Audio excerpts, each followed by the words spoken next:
inspirador e o último desta manhã é um conhecido nosso que tem como grande passatempo e também profissão, segundo o próprio, andar aos pulos e aos saltos no seu dia-a-dia, e que o que mais gosta é de estar com Deus. O que não gosta mesmo nada é falta de humildade, e que o local mais lindo que visitou até hoje, a Catedral de Barcelona, ainda não foi acabada por algum motivo, mas que é um local maravilhoso. Algo que sente saudades, e acho que é partilhada por muitos de nós, é do pai Rogério Nóbrega. Convidamos o nosso amigo Rubem Nóbrega para fazer a sua apresentação.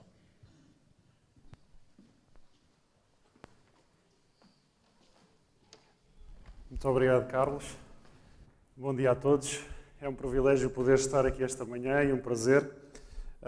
E agradecer desde já à ZI pelo convite, e especialmente o convite para falar de jovens e de juventude. É um tema que me tem apaixonado ao longo dos anos, e eu gostaria de partilhar convosco uma lição que eu tenho aprendido com jovens. Vou-vos contar duas histórias. A primeira história é a história do Vicente. O Vicente era o nosso desbravador mais caçula, tinha 12, 13 anos quando chegou, era o mais simpático de todos e o melhor comunicador de todo o nosso grupo. Os desbravadores são convidados para muitas coisas, às vezes até parece que fazem quase 100% da igreja, não é? Eles estão para todas as atividades. Então fomos convidados a estar presentes com a ADRA, e nessa campanha de angariação de fundos nós tínhamos uma caneca para vender. E então nós dissemos, temos aqui meninos de 12, 13, 14, 15 anos, nós vamos ter que lhes explicar exatamente como é que se vende canecas para podermos fazer um bom alvo. Então chamámos aqueles que normalmente vendiam mais e melhor e começámos a explicar, olha, nós vamos estar na Rua Augusta, nós vamos ter estas canecas, as canecas custam este preço. As canecas, normalmente quem as compra são este grupo-alvo. Normalmente nós sabemos que são eles que compram. E então pegámos no nosso método e pusemos sobre os ombros de todos os desbravadores e todos aqueles meninos o método ideal para vender canecas. Então começámos a vender canecas, e eu acho que a meio da manhã o Vicente chateou-se com aquilo, já devia estar frustrado, e disse-me assim, olha, eu não vou vender canecas como vocês me disseram, a partir de agora eu vou vender canecas como eu acho que pode ser vendível. O Vicente levava canecas e trazia dinheiro. O Vicente levava mais canecas e trazia mais dinheiro. E normalmente as pessoas traziam somente o valor da caneca, mas o Vicente, para além do valor da caneca, trazia sempre dinheiro a mais. Alguns traziam moedinhas, mas o Vicente começava a trazer notas. E então, a partir do final da manhã, o nosso trabalho era só fornecer as canecas ao Vicente, porque era o método que estava a dar, e o Vicente resolvia o nosso problema. Final da manhã e final do dia, a lição era óbvia. Os nossos métodos não funcionam muitas das vezes com os jovens, e às vezes os jovens têm métodos muito melhores do que os nossos. Segunda história. Há 3.000 anos atrás, em Israel é um território que é orientado de norte a sul. De norte a sul há uma data de cadeias montanhosas. Essas cadeias montanhosas, normalmente nelas vocês veem as principais cidades de Israel, veem Jerusalém, Hebrom, Belém. E mesmo a acompanhar essas cadeias montanhosas, vocês vão ver um conjunto de vales que se estendem por todo aquele território, que normalmente são vales e planícies extraordinariamente importantes no valor agrícola. Vê-se vinhas, vê-se uma data de coisas ali, até aos dias de hoje. Esses vales são muito bonitos, só que na altura que eu vou contar a história, eram utilizados também para o inimigo poder entrar e fazer a progressão para as cadeias montanhosas e tentar atacar o território de Israel. E é neste contexto destes vales, o Val de Elá, que de um lado vamos ter um exército de Israel a tentar defender a sua casa, e do outro lado vamos ter o exército filisteu a tentar atacar Israel. Na tentativa dos filisteus, numa das muitas tentativas que os filisteus tentaram algumas vezes atacar Israel, eles decidiram optar por um método que lhes dava menos trabalho e que, acima de tudo, evitava menos mortes. Vamos encontrar um guerreiro, o nosso melhor guerreiro, e vamos desafiar outro guerreiro do exército oposto a poderem lutar um com o outro e assim resolvemos o nosso problema. Chamaram Golias, Golias veio até ao território inimigo e começou todos os dias a chamar o povo de Israel e a chamar um que fosse capaz de atravessar para o lado contrário.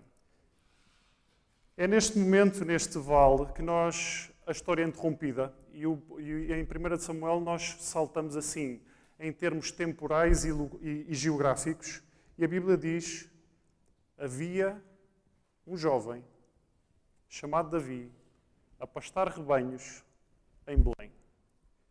E diz que este jovem Davi, que andava a pastar os rebanhos em Belém do pai, começava a fazer semanalmente as viagens de Belém para o campo inimigo.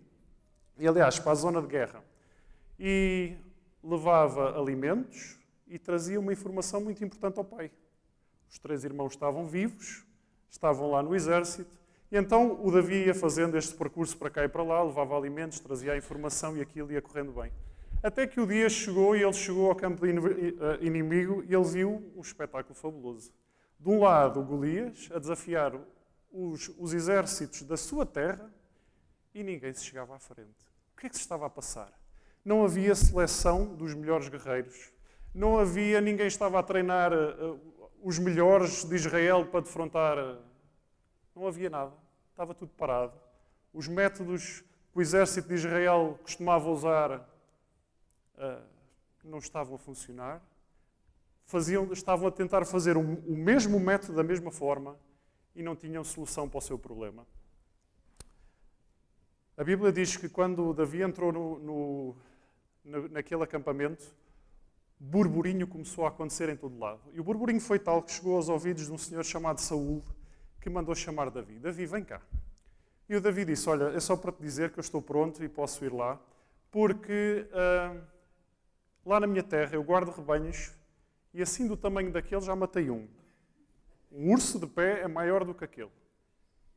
Se queres saber, já matei um mais ágil do que aquele, porque normalmente lá os leões, na minha terra, aquilo, também já matei um. E o Saúl não tinha soluções, não tinha nenhum voluntário, não tinha, ele próprio não parecia querer ir lá. Ele disse assim: então pronto, Davi, tu parece que tens uma demonstração de resultados ótima, chega-te à frente, eu vou-te dar o método para tu venceres o Golias. Então o que é que ele faz? Agarra na ferramenta toda dele, veste-lhe a armadura, mete-lhe a espada dele, calça-lhe os sapatos. Davi dá 2 passos e o que acontece? Tropeça, cai. Ele diz assim: não, isto não é para mim, nunca experimentei isto, fica lá com isso que eu vou com as minhas coisas. Agarrou 5 pedrinhas do ribeiro, a sua vara, uma vara na mão e uma funda. Aproximam-se os dois, Davi e Golias, e é no meio desta história que paramos aqui. Porquê é que nós utilizamos esta história de Davi e Golias? Nós usamos esta história para demonstrar que os fracos ganham os mais fortes, que os pequeninos ganham aos grandes, que os incapazes ganham aos capazes. É ou não é? É por isso que nós usamos esta história. Mas avaliamos mal a história. Vamos avaliar o Davi. O Davi está aqui deste lado. E o Davi é um menino que, para já, tem demonstração de resultados. A Bíblia nunca diz que Golias matou o que quer que fosse. Não sabemos. Nem sabemos se alguma vez ele tinha estado em tempos de guerra e se aquela era a primeira vez. Davi já tinha feito e já tinha em combate vencido. Deste lado temos um menino que tem uma arma, nos dias de hoje, do mais sofisticado que há. Os estudos dizem que a funda do Davi tinha um impacto de balística de uma pistola comparada a uma .45. O que quer dizer que o Davi tinha uma arma de longo alcance que não precisava travar uma batalha corpo a corpo.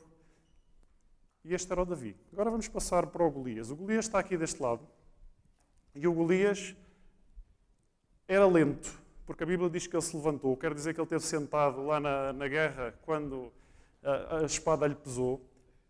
Mas ele tinha um menino que o conduzia à batalha e que lhe levava o escudo, porque ele também não tinha força para levar aquilo.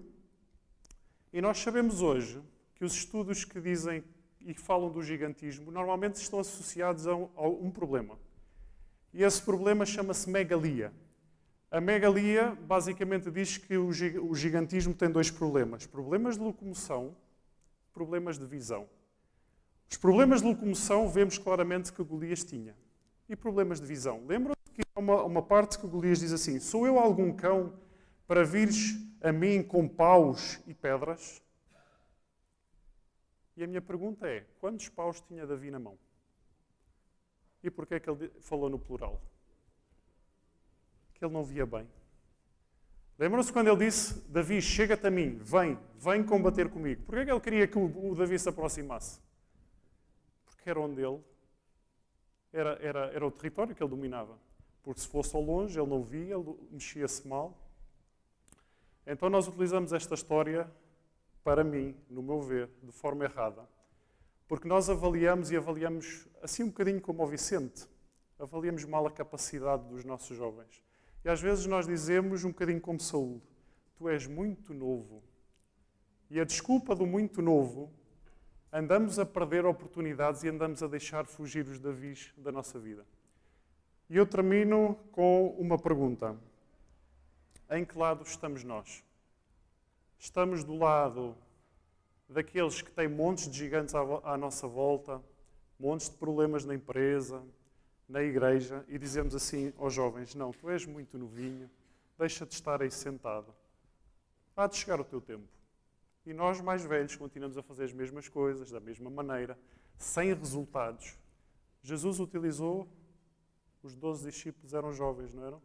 Lembram-se quando a Bíblia diz que faltava o Espírito de Deus em Israel? Ele chamou um profeta. Quem foi? Lembram-se? Samuel.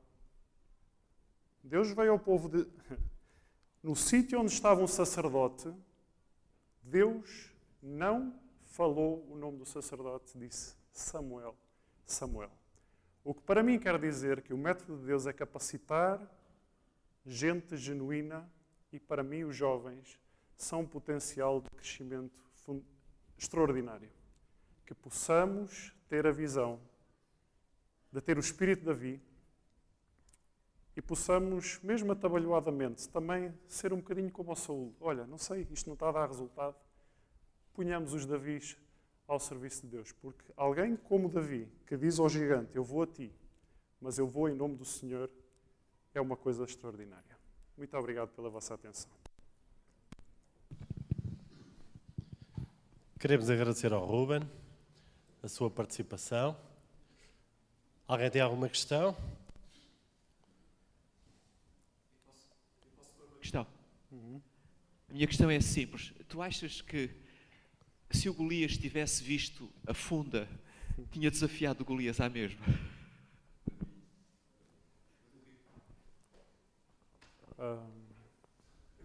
Se A eu visão soubesse os dele era tão resultados, má não. que ele nem foi capaz de ver a funda, não é? Isso é um facto, não é? Ele provavelmente não... o que a história diz é que só havia um grupo de homens que normalmente derrubava a infantaria. E nós temos na Bíblia algumas guerras que foram feitas e vencidas com quem tinha fundas. Há uma história na Bíblia com 700 homens de fundas que derrubaram o exército. Eram os únicos. Hoje em dia era como se nós tivéssemos assim, os snipers de um lado e homens a pé com uma faca na mão. É assim o mais próximo do real que nós podemos pôr as coisas. Tem uma última questão. José Mário.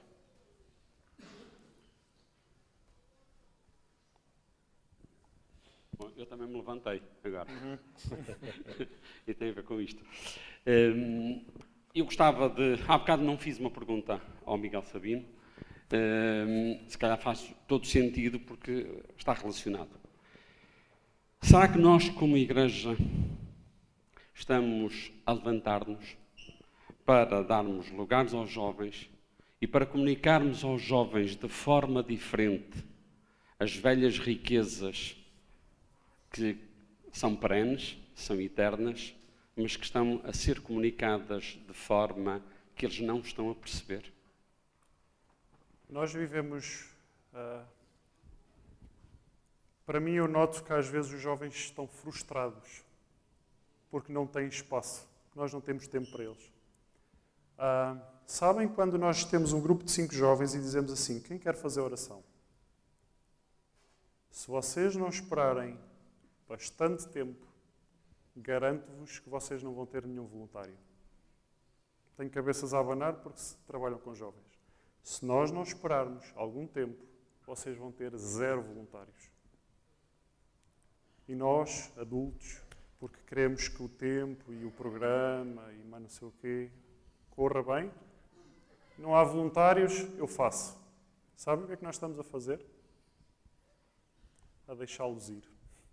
Eles não se vão implicar na missão, eles não se vão implicar com Deus, não vão ter a sua experiência com Deus. Nós precisamos ter tempo para parar e deixar-lhes falar. Se nós, adultos, algumas pessoas de nós que são tímidas demoram a falar, imaginem um menino que é tímido. Vai demorar muito tempo a falar. Precisamos dar espaço, precisamos dar voz aos jovens, porque eu acredito que os jovens acabarão a missão.